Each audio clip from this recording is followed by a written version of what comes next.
लक्ष्मी की कृपा। बहुत समय पहले की बात है। भारतवर्ष के एक छोटे से गांव विजयपुर में एक निर्धन ब्राह्मण दंपत्ति रहते थे, हरिदत्त और उसकी पत्नी सुशीला। हरिदत्त अत्यंत विद्वान परंतु साधनहीन था।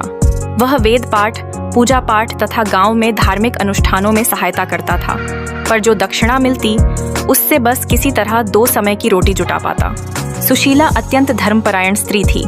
उसका विश्वास था कि एक दिन माँ लक्ष्मी स्वयं उनकी झोपड़ी में पधारेंगी और उनके जीवन की दरिद्रता को हर लेंगी। हर शुक्रवार को वह माँ लक्ष्मी का व्रत करती, सफेद वस्त्र पहनती और झोपड़ी में तुलसी के पास दीपक जलाकर माँ लक्ष्मी के 108 नामों का जाप करती। गुरु का आगमन। एक दिन गांव में एक वृद्ध सन्यासी आए। उन्होंने गांव वालों को धर्म और भक्ति की महिमा सुनाई। जब वे हरिदत्त की झोपड़ी के सामने से गुजरे तो सुशीला ने उन्हें प्रणाम किया और जल पिलाया। सन्यासी मुस्कुराए और बोले, बेटी क्या चाहती हो? सुशीला बोली, महाराज, मैं तो बस माँ लक्ष्मी की कृपा चाहती हूँ। दरिद्रता ने जीवन को बहुत कठिन बना दिया है। सन्यासी ने कुछ क्षण ध्यान किया और फिर बोले, आज रात माँ लक्ष्मी स्वयं प्रकट होंगी। ध्यान रखना, वो 3 बार तुम्हारे द्वार पर आएंगी, पर परीक्षा भी लेंगी। यह कहकर सन्यासी अदृश्य हो गए। सुशीला आश्चर्य में पड़ गई, पर उसका मन आनंद से भर गया। रात्रि की परीक्षा। रात का समय हुआ। हरिदत्त और सुशीला दीपक जलाकर बैठ गए। माँ लक्ष्मी के स्तुति पाठ कर रहे थे। आधी रात को पहली बार किसी स्त्री की आवाज आई, भिक्षाम देही। दरवाजे पर एक वृद्धा खड़ी थी, कंगाल सी, फटे वस्त्रों में। हरिदत्त ने देखा और बोला, सुशीला, हमारे पास कुछ नहीं है, बस थोड़ा सा चावल है, दे दो।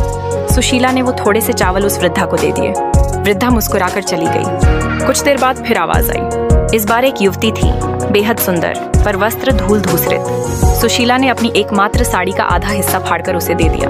तीसरी बार एक महिला आई जो अत्यंत तेजस्वी थी, पर पैरों में कांटे चुभे थे और खून निकल रहा था। सुशीला ने तुरंत अपने हाथों से उसके पैरों को धोया, अपने आंचल से पोंछा और उन्हें बैठाकर जल पिलाया।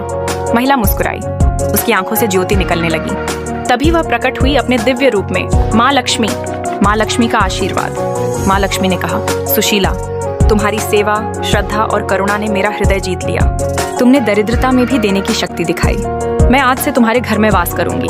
झोपड़ी स्वर्णमयी हो गई। चारों ओर चमत्कार हो गया।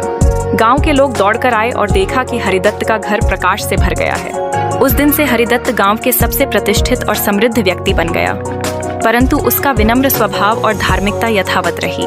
विराट अनुष्ठान और संदेश।